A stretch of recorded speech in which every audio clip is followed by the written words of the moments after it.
Are you having a hard time figuring out what to get Dad for Father's Day? Shop now at sportshistorynetwork.com/row1 and save 15% off your order when you check out Row 1 Brand's Vintage Sports Pictorium Gallery.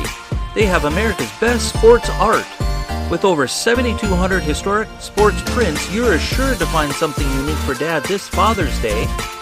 If he's an NFL buff, check out the 1963 vintage NFL helmet poster. Shop now at sportshistorynetwork.com/row1.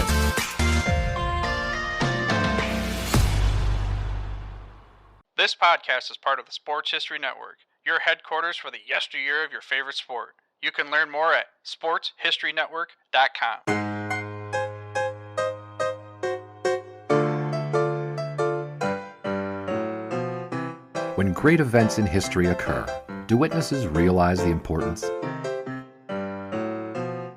Looking back on my time now, I realize I was one of the lucky ones, privileged to tell the stories of those times. I'm Orville Mulligan, sports writer.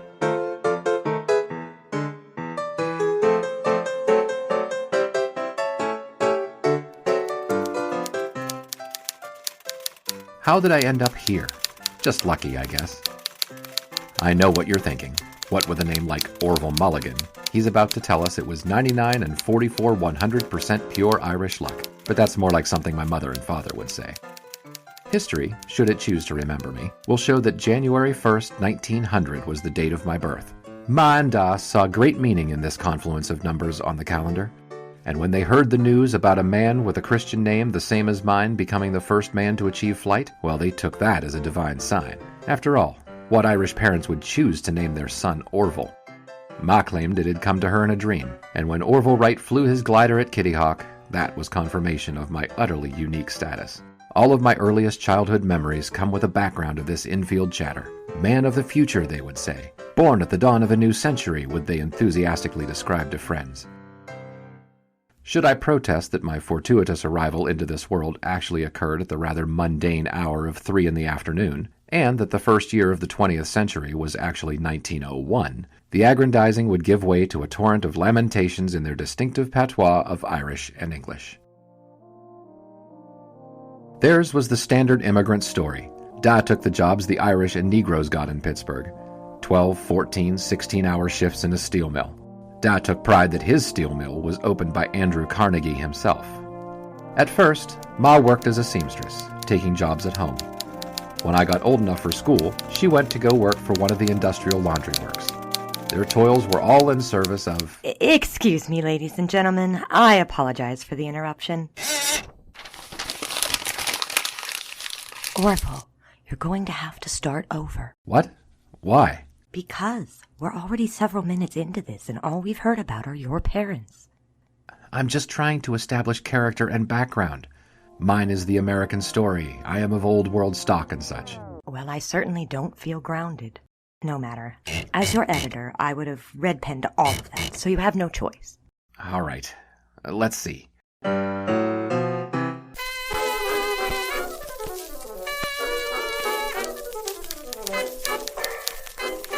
1920s. The roaring 20s, the jazz age with flippers and flappers, speakeasies and flagpole sitting. Everything was changing. Everything. Not just the music, but the politics, the clothes, the technology, and especially the sports. It was a... Just one more moment, if you would, folks. That's not it either. It's all sizzle and no lamb chop. Let me help you. The series is called Orville Mulligan, sports writer. And so? So, what's this introduction supposed to be about, college boy? You're right. You're right. You always are. Well, almost always.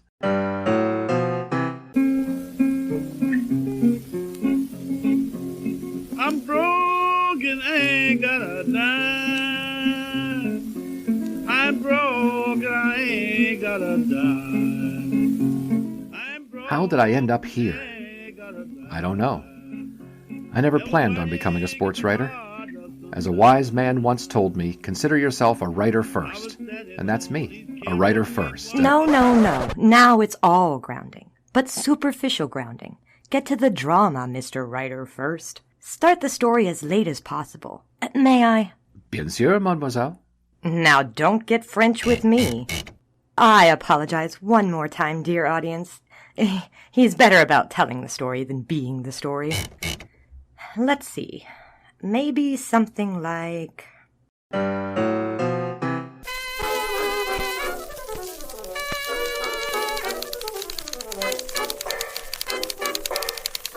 It was August 23rd, 1920, a pleasantly, if slightly unseasonably cool day in Pittsburgh.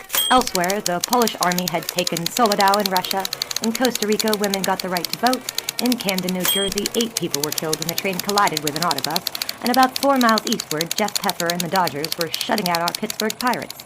He sat there across from me, otherwise alone in the office, as I pretended to review his letter of introduction and clippings yet again.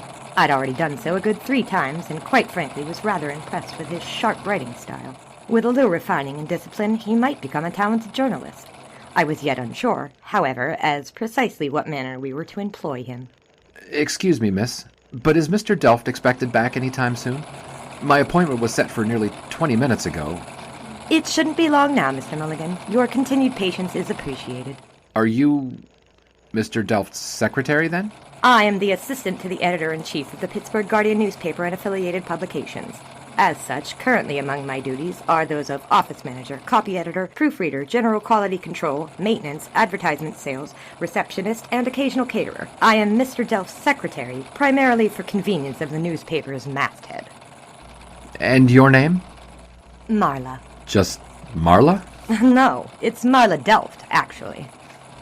So, you're Mr. Delft's... daughter. His daughter, right. Is this the interview for the position, then? I assumed you'd already been hired. Otherwise, Mr. Delft wouldn't have asked me to arrange this appointment. Say, what kind of operation is this, anyway?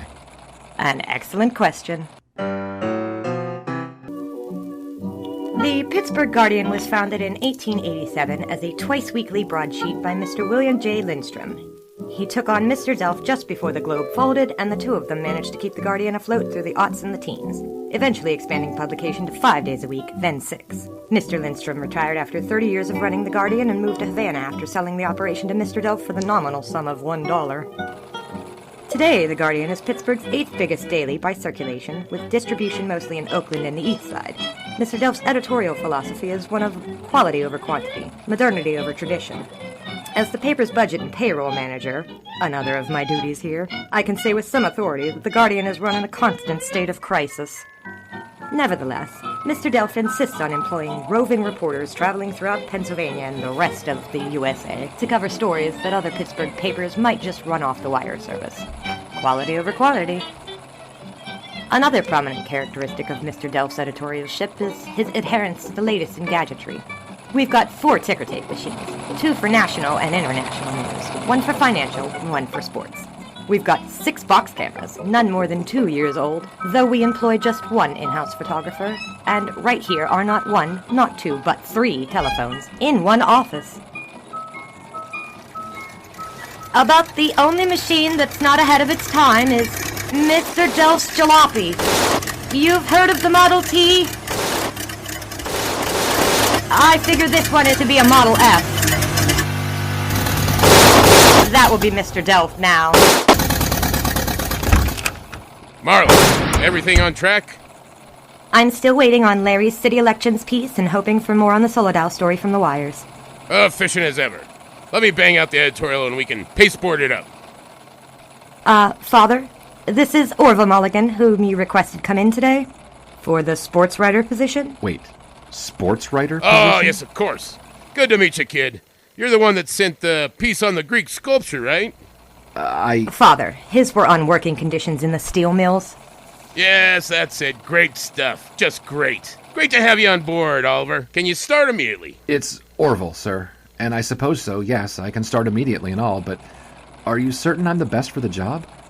At the Pennsylvanian, I wrote almost nothing on sports. Marla, can Osgood here write? I mean, write like Will would want. Does he have it? It is my opinion that Mr. Orville Mulligan is a very strong writer with the potential to be extraordinary. Great! Great to have you aboard. But... Look, son, Marla says you can write, and clearly you want to write. Or else you wouldn't be here. That's most of the battle. News, history, life. It happens everywhere. There are stories everywhere. No matter what you're covering, what beat you're on, consider yourself a writer first.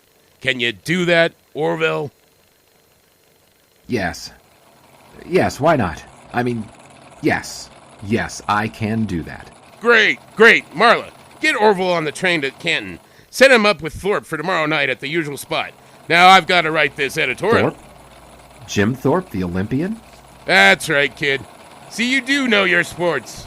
Marla, tell him what he needs to know. I want the story on this new American Football Federation. It's the American Professional Football Association. On Friday, owners of semi-pro football teams came from 4 states met to sign a charter for intrastate or national league. Shouldn't you be writing this down? Oh, right. Among the team owners signing the charter was Jim Thorpe, more or less owner of the Canton Bulldogs. You'll be meeting him at Fender's Tavern near downtown. Don't worry, I'll get you the map. But let's get to it.